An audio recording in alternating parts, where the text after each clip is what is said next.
Based on the interview with Joe McCaffrey of CIC, his observations show how small businesses support the business branding model. The branding model is essentially what builds small businesses and creates a brand. There are four main characteristics that go into the branding model. These four characteristics are having a target market, a financial model, a marketing plan, and product or services. A target market is huge for small businesses because they need to fill in the gaps in the market. They need to find a select group of people who would want their brand. You have to prove its value or else, it's not going to work too well.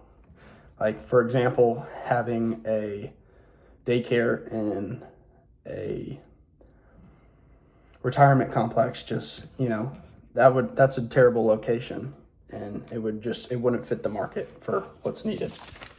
And next, a financial model is necessary because it's the engine that drives the brand. It is what assets have been, put forth to create your brand. Like, I think as Professor Buck was saying, like, you pay for, when you go sit down at a restaurant, you're paying for their infrastructure, the service, the food they're bringing to you. You get to sit down, drinks. Whereas as a taco stand or hot dog stand on the side of the road, you're paying for just that item. It's not all the infrastructure and assets that have been put into it.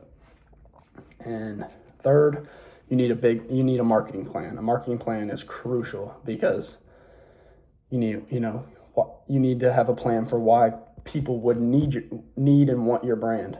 If there's no market for your creation, then there's usually no business because people want something, they don't want nothing, right?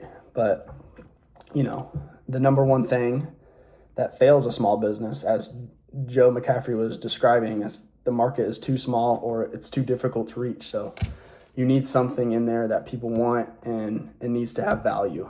In order to become successful, your brand, you must prove its worth to the people.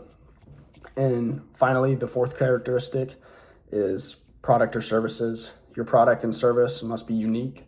It needs to be appealing, to the customers. It is what you are offering in return for income. So, it has to be what people want. Essentially, the branding model is just showing, four main characteristics of why small businesses are created and how they become big businesses.